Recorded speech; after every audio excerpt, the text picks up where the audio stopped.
as direct evidence. In fact, the state would submit, oftentimes circumstantial evidence is even better than direct evidence because not everyone tells the truth. So you look at a set of circumstances to determine what happened. Again, the state provided an example with that during jury selection. When you go to bed at night, you look outside, it's all dry. Wake up the next morning, or while you're sleeping, you don't hear anything because you're sleeping. You wake up the next morning, you look outside and everything's all wet. Treetops, rooftop, the road, the cars, grass, everything's all wet. You can deduce from circumstantial evidence that it must have rained. Again, it's based on reason and common sense. So if somebody were to lie to you and tell you, no, it didn't rain, but you see these circumstances of rain, that would be an example of circumstantial evidence being even more reliable than direct evidence. As the instruction goes, facts can be proved by either direct or circumstantial evidence or a combination of both.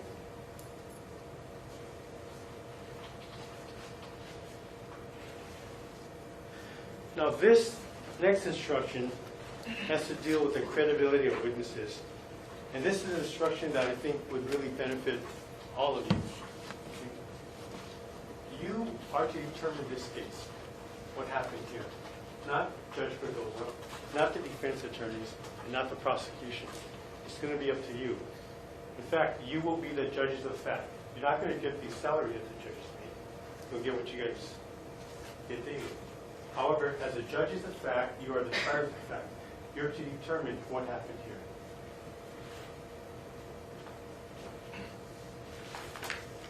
And in this instruction, as the judges of fact, what I want to turn to will probably be the last paragraph there. Inconsistencies or discrepancies in the testimony of a witness or between the testimony of different witnesses may or may not cause you to discredit such testimonies. In weighing the effect of inconsistencies or discrepancies, whether they occur within one witness's testimony or as between different witnesses, consider whether they concern matters of importance or only matters of unimportant detail, and whether they result from innocent error or deliberate falsehood. Now this is important because in this case, the state presented 71 witnesses. I'm not sure if anyone's keeping track, but there are approximately 71 witnesses presented before you. And you're to determine when the witnesses testified, were their statements inconsistent, or was it all exactly the same when they testified to a subject matter that they were all involved in? And when you look at that, the law realizes people make mistakes. There's human error. So if there are inconsistencies, you can determine whether those persons who testified, were they trying to deliberately mislead you, or were they engaged in innocent error? And an example of this would be when Phaedra Weiss, Max Jones, and Maui Work went into the Wailuku area, and they found Charlie's clothing items. They found Charlie Scott's Twilight DVD. And they found Charlie Scott's green blanket infested with maggots. And they found a pair of black jeans, 2 rows of masking tape, and a light gray hoodie sweater. If they were unable to be consistent as to what order they found them in, you can determine that is a matter of unimportant detail. If they're unable to tell you who went to the truck first or who carried which item, whether it was the blanket, the skirt, the blouse, you can determine, is that an important detail or is that a matter of unimportant detail, and you can accept their testimony.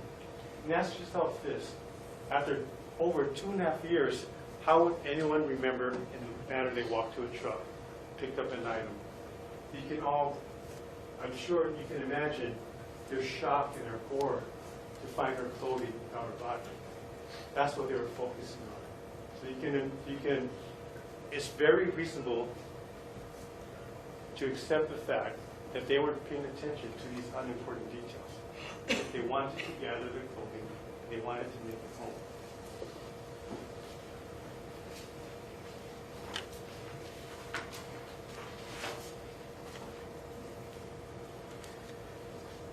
Now, before I get to more of the evidence, I need to go over the instructions on what the defendant is charged on. And I'm going to start backwards. I'm going to start with count number 2. The defendant is charged with the offense of arson in the second degree, and there are 6 elements for that. And if you want to look, you can turn to instruction number 26.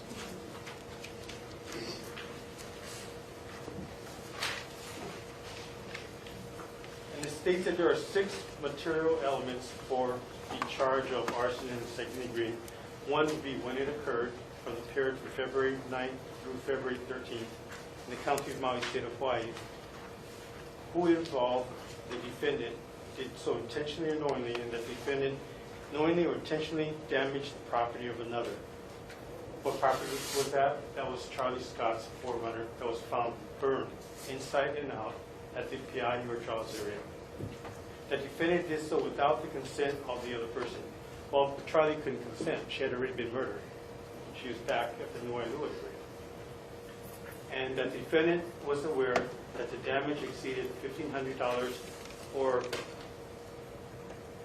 conscientiously disregarded a substantial risk and the unjustifiable risk that the damage exceeded $1,500 and that the damage to the property exceeded $1,500. Ed Victor testified that he was the one who worked at some point on Charlie's vehicle. That was in perfect working condition, and the defendant knew this.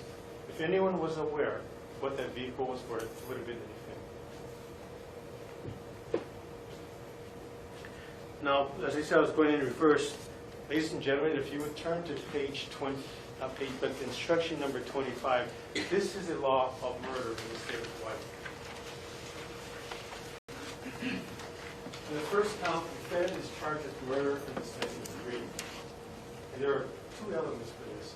One, when it happened, and we'll go through that during or about the period from February 9th, 2014 to February 13th, 2014, in the county of Maui, state of Hawaii.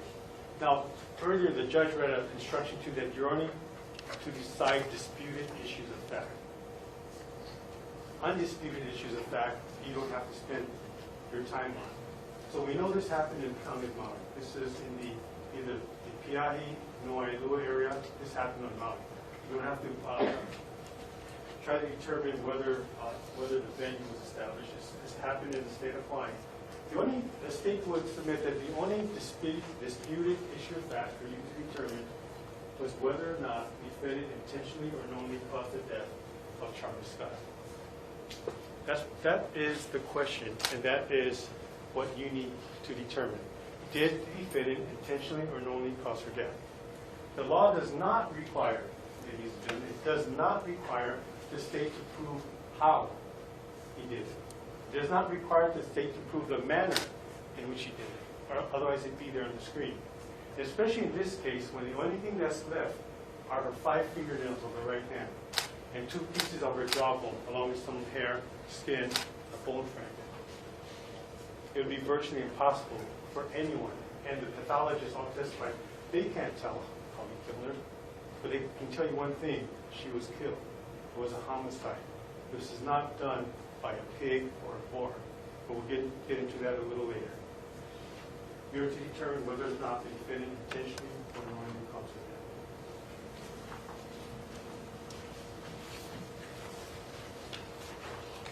death.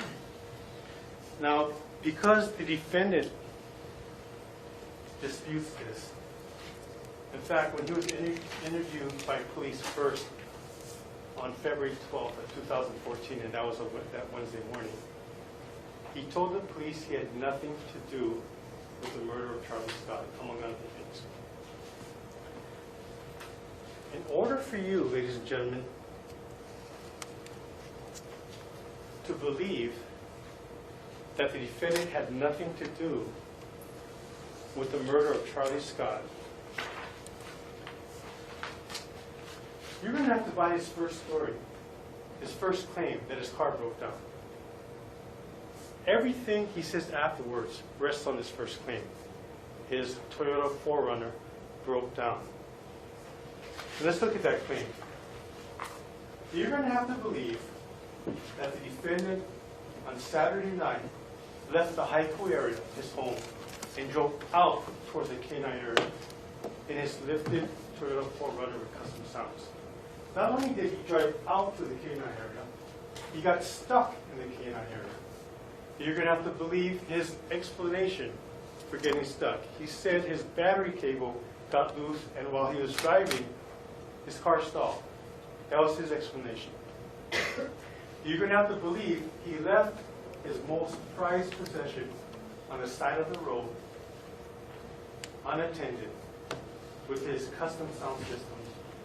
And it wasn't just any type of 4Runner. It was a lifted 4Runner. It was a 4-wheel drive. He left that on the side of the road. And you're going to have to believe that he hitchhiked all the way back to Haiku. You're going to have to believe at least one of the versions of his hitchhike story. He didn't get all of that straight, but you're going to have to buy at least one of them. You're going to have to believe that he got home, and when he got home, he got a ride from his good friend to work at Wailuku that morning. You're going to have to believe that he doesn't tell anyone about his car breaking down until after Charlie Scott is reported missing.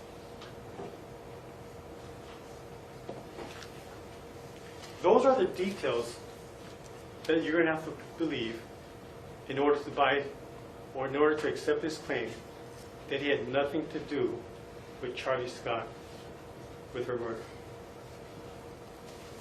Well, here are the facts. Special Agent Michael Easter came to court, took the stand, and testified. He's an expert cell site analyst with the Federal Bureau of Investigation. He analyzed the defendant's phone records on Saturday, February 8th, up and through the early morning hours of Sunday, February 9th. And he tells us from 8:41 p.m. till 6:31 a.m. the next day, defendant's phone was being used. He made 4 communications, and he was making those communications while he was in the Haiku area, in the area of his residence. He was even communicating with someone at 2:35 that morning. So it would have been an impossibility for him to be communicating with somebody on his phone at 2:35 in the morning in Haiku when his truck was supposed to have been stuck out in the Kenai area. This clearly demonstrates, ladies and gentlemen, he never left the Haiku area. He was never out there.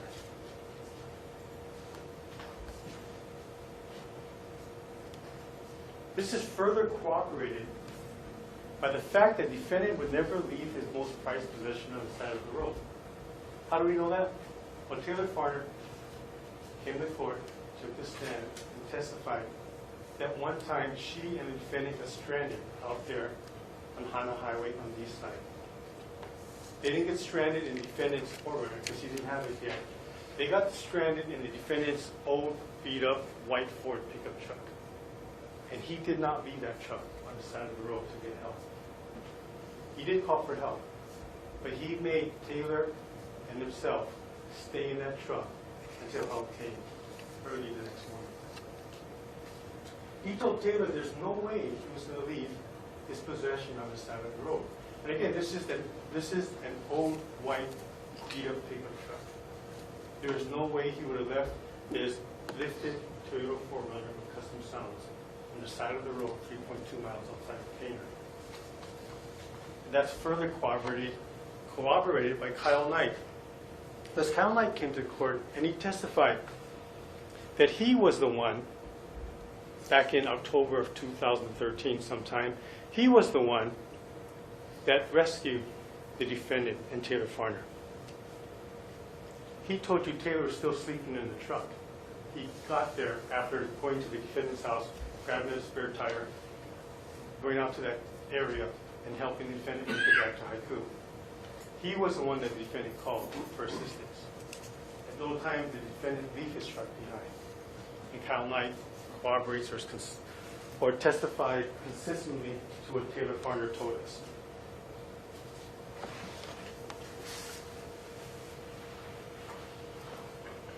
Defendant did tell police that early that morning on Sunday he needed to get a ride to work because his car was still out in Kenai.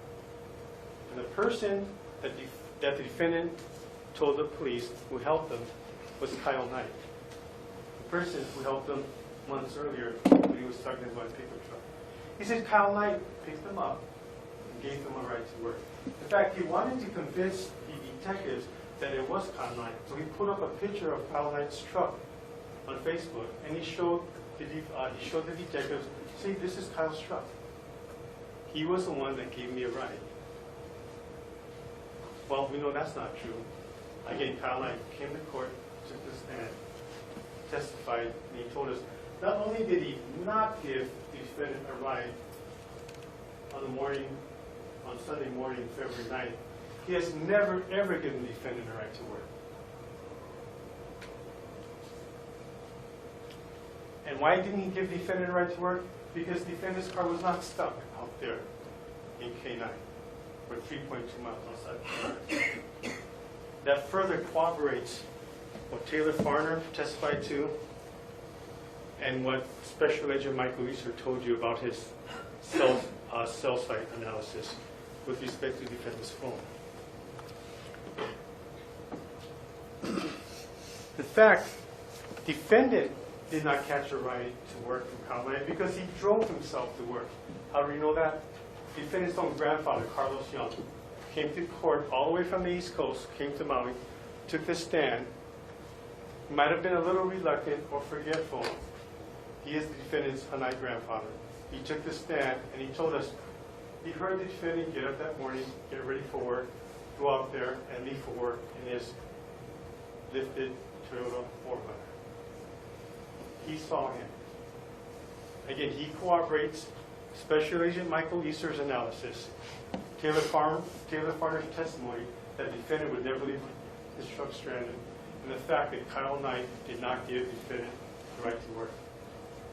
What's interesting is that Carlos Young is not the only person who saw the defendant drive to work that Sunday morning. Pursuant to a surveillance video fronting the Bank of Hawaii, ladies and gentlemen, we all saw the defendant drive to work that morning. When you look at the video, it's Sunday at 6:41 in the morning. The defendant is driving to work using the same route that he does day in and day out. He's driving to work, drives up on a highway. He's got his lifted Toyota 4Runner. And as he drives up to work, he clocks in shortly thereafter. What are the chances that another Toyota 4Runner that looks exactly like the defendant's comes up the same time that the defendant drives and parks where the defendant parks, and lo and behold, the defendant clocks in after driving up over now?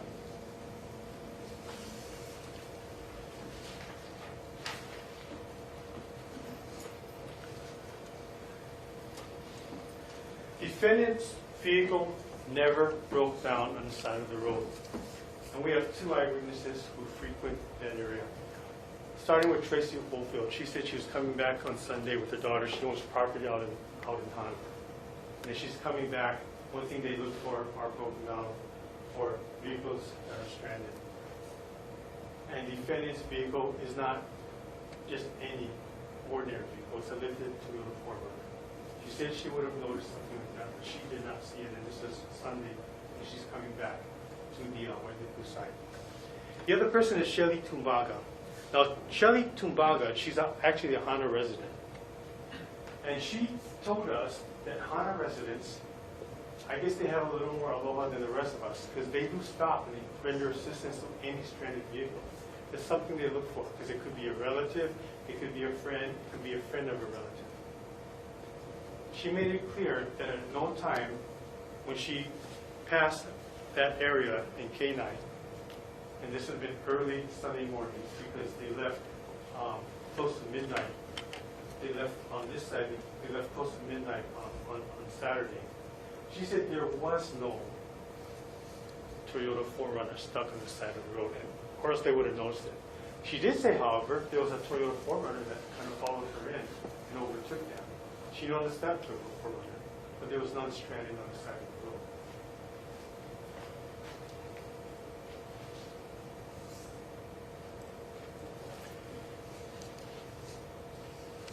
The defendant, we know the defendant's vehicle did not break down, and he did not leave it on the side of the road in K9, because his explanation of how it broke down makes no sense. Again, if you recall, he told the police his battery cable got loose, and as he was driving, his car stalled. We know that doesn't happen, or we know that's not true.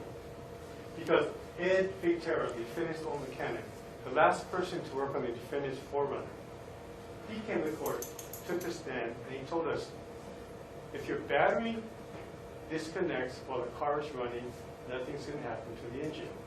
The engine, while it's running, doesn't need the battery to keep it running. That would not cause an engine to stall, shouldn't be a disconnect. Even the defendant himself thought, oh, after he told the police that story, he even admitted, oh yeah, well, it sounds kind of weird, but that's what happened.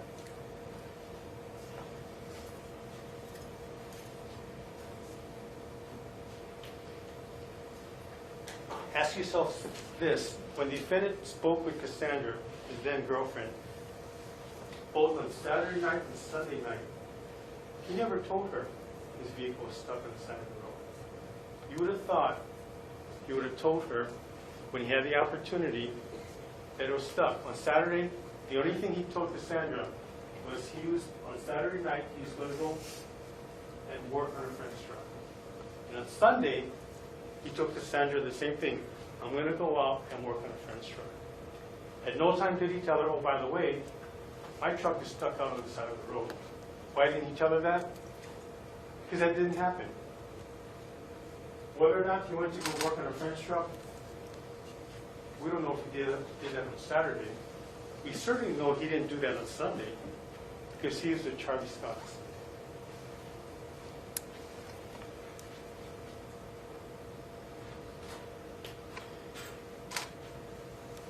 While the defendant was at work all day Sunday, his car was not out there in K9, abandoned and on the side of the road. We know that further because the defendant himself told one of his friends. Kurt Kaiser, one of the defendant's close friends, came to court, took a stand, and he told us that on Friday night, the Friday before, he forgot his backpack in the defendant's 4Runner. He called the defendant on Sunday and told the defendant, I need my backpack. What did the defendant tell him? Did he tell Kyle, did he tell Kurt, oh, I can't get it for you, my car's stuck on the side of the road out in K9. No, he didn't say that. What he told Kurt was, come get it. My car's in the parking lot at work. In fact, not only is it at the parking lot at work, I left it unlocked, so you can go get the bag, you can go get the bag yourself. Defendant even admitted his car was at work, meaning it didn't break down, he didn't hitchhike, he did not catch a ride to work, and he never left the Haiku area on Saturday night.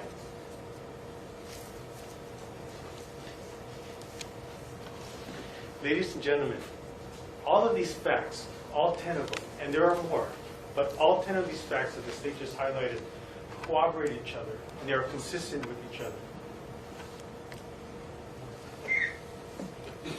And they show beyond a reasonable doubt that the defendant's 4Runner did not break down. Again, if you recall, the state said in order for you to buy the defendant's claim that he had nothing to do with the murder of Charlie Scott, you're going to have to buy his claim that his 4Runner broke down on the side of the road, 3.2 miles outside of Kingman.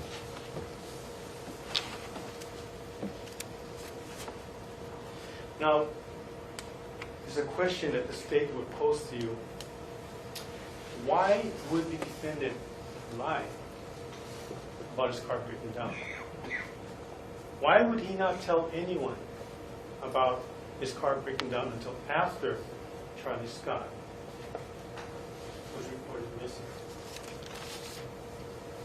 Or I should say this, why would he not tell anyone who was alive today that his car broke down on the side of the road before Charlie Scott was reported missing? Because he did tell someone. The person he told was Charlie Scott. And what he doesn't want us to know is that that was the only way he could lure Charlie Scott to the Wailuku area, acting like his car broke down. When he told the police, oh no, we wanted to talk about baby names too, he didn't have to go all the way out to the Honda area or the Kena area to talk about baby names. He had to get around. And once he got around there, he had the opportunity to kill her.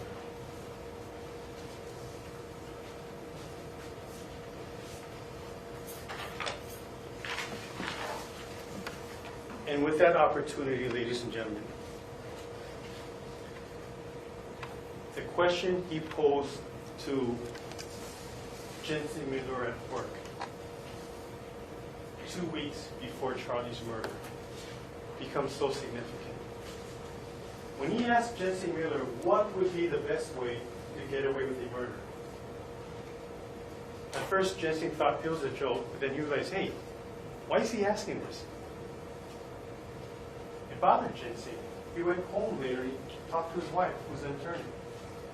Not only did it bother Jensen, Dave Rasmussen also heard it, and he's the supervisor in the bakery division at Honda Foods. And Dave Rasmussen told us, he came here and took a stand and testified, and he said he was shocked. Both men agreed that the defendant had never asked this type of morbid or violent question before. He would joke around, he talked about dark humor, but it was clear, murder plots, committing murder, getting away with murder. Jason made it clear that that wasn't dark humor. Dave Rasmussen made it clear, again, he was shocked. And what was more shocking, this question was posed 2 weeks before Charlie was actually murdered. Now, what's interesting is the defendant didn't ask how to commit murder. He asked how to get away with it.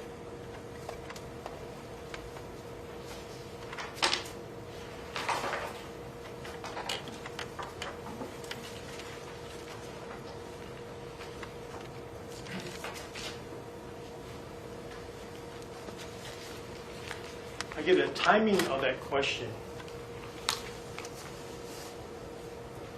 is so important. Because when he asked this question 2 weeks before Charlie's murder, he also asked this question to Jensen Miller just weeks before he lies about his car breaking down. He asked this very same question just weeks before he lied about how he found out how Charlie was pregnant.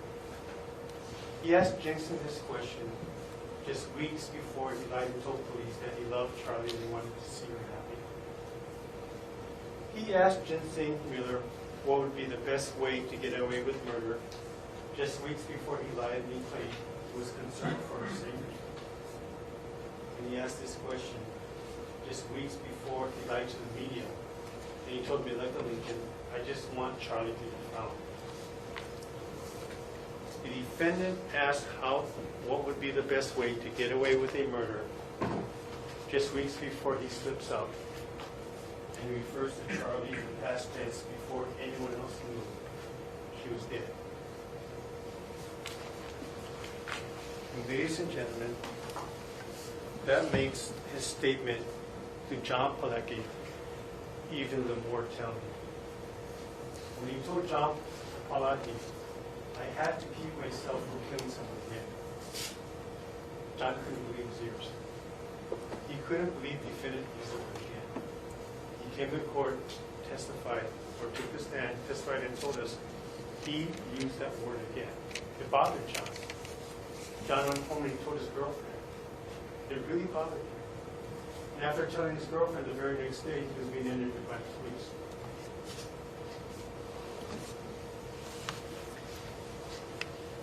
Again meant something to John, because that means this was not the first time. Another word that's important there is the word someone. I had to keep myself from killing someone again. If you will recall, this was not an off-the-cuff statement like the question he asked Jensen Miller out of clear blue. This was during a conversation he had privately with John Pilecki.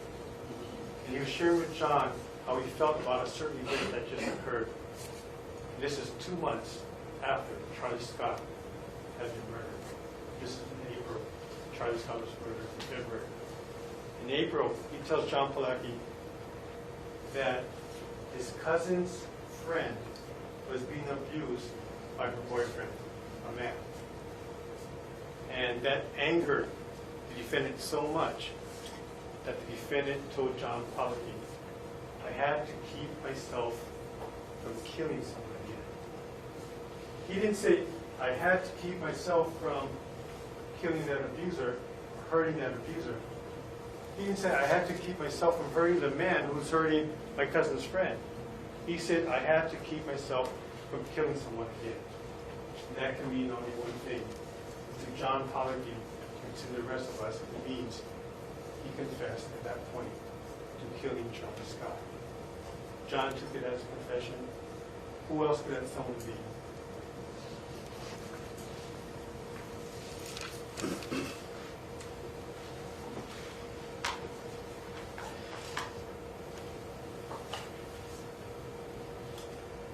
Now, going back to the defendant's first question, what would be the best way to get away with a murder? When he asked Ginseng this question, the defendant already had an answer for it. Because in the defendant's mind, the best way to get away with a murder is to tell lie upon lie upon lie upon lie.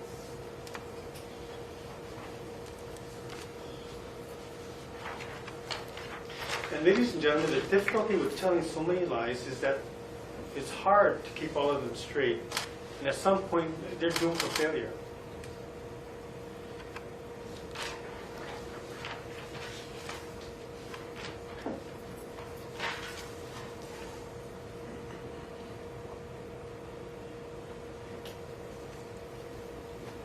They are doomed for failure when you tell so many lies. And one of those lies, the defendant claims he found out Charlie was pregnant from Adam Gaines in January of 2014. This is a significant lie, ladies and gentlemen. Because we know, for one thing, we know it's not true. It wasn't Adam Gaines that told him for the very first time that Charlie was pregnant. He already knew that. He claims Adam Gaines told him in January of 2014, and that's when he found out for the first time that Charlie was actually pregnant. In January of 2014, just a month prior to Charlie being murdered. Again, we know that's not true, because Fiona came to court, sat in that chair, and testified. And she shared with us a very, very special event that happened in December of 2013, a month earlier. That special event had to do with Charlie calling up, having a family gathering at Christmas. Gifts were being exchanged. It was a festive time. And they knew that Charlie wanted to make an announcement. So they gathered around in the living room of Fiona's home. Fiona and Max lived together at that time. As they gathered around, Charlie Scott, for the very first time, revealed to her family in December of 2013 that she was pregnant and that she intended to have a baby. They were shocked, but they were so happy. Because again, of all the persons that would become a perfect mother, it was Charlie Scott. He hugged her, he kissed, he talked. Fiona went on the side and she texted someone. The person she texted was the defendant. And she texted the defendant telling him, do you realize you're the father of Charlie's child? Because also with that was Charlie shared with them that the defendant was the father of her baby. The defendant's response, it wasn't what? What are you talking about? It was, she was supposed to have taken care of it. Meaning she was supposed to have gotten an abortion. That was his response. In fact, it didn't stop there. The defendant calls Fiona that same night. And he talks to Fiona and he tells her, Charlie was supposed to have taken care of it. She was supposed to have gotten an abortion. And Fiona describes his voice. He sounds panicky. He's short of breath. And as Fiona described it, he's going through an array of emotions on the phone. And then he tells Fiona, this is going to ruin his plans with his new girlfriend. And he needs to speak to Charlie about this. There was no happiness. There was no excitement. It was dread. There was panic. He was going through an array of emotions.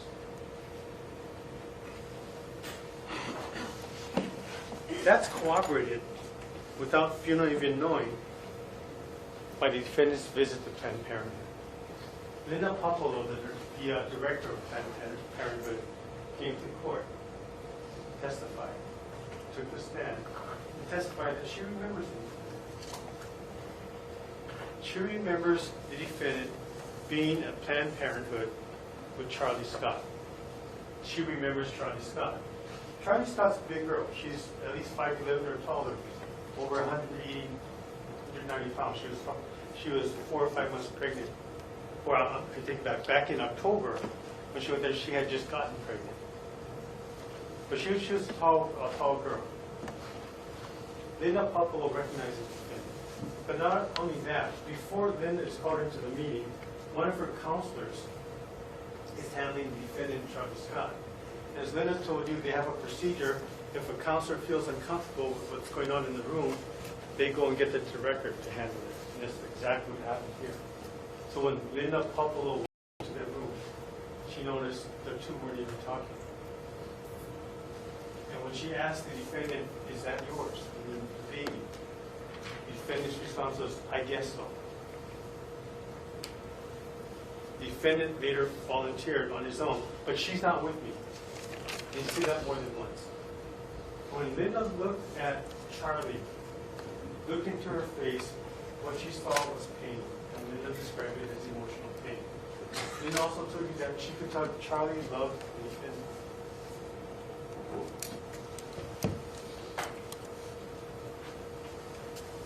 And at some point, Linda had to have the defendant leave the room.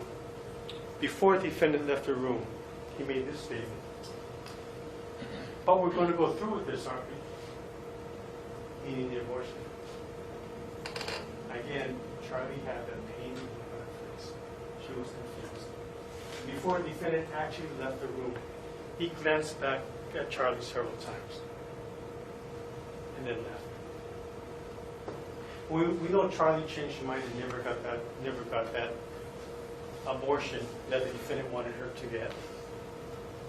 Ladies and gentlemen, these two occurrences, one at Planned Parenthood and the discussion with Fiona, corroborate and are consistent with each other. They prove beyond a reasonable doubt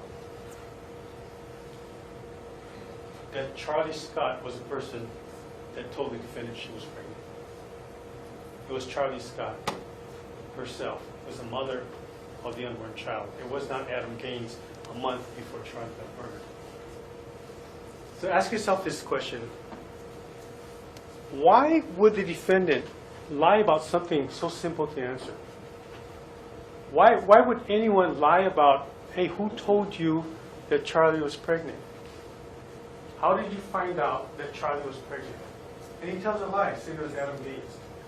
Because Adam Gaines did take the stand, and he did tell us he does remember going to the doctors with Charlie at a later time in January and calling the defendant and telling the defendant, hey, I'm looking at your baby's heartbeat on ultrasound. He remembers doing that. But why lie and say Adams told him for the first time that Charlie was pregnant? Because the defendant already knew. In fact, he knew even before Fiona texted him. He knew because back in October of 2013, he went to Planned Parenthood with her. So why would he lie about that?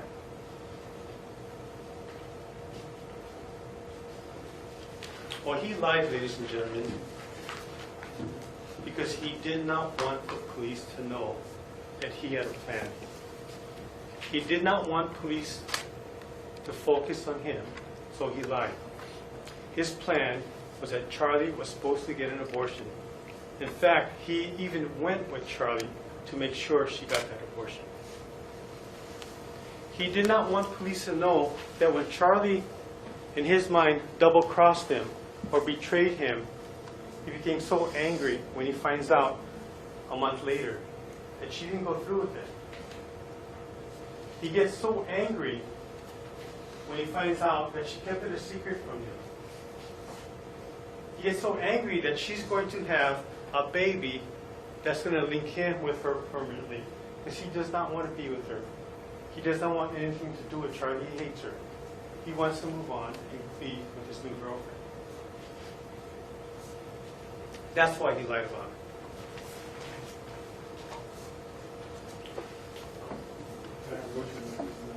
We should.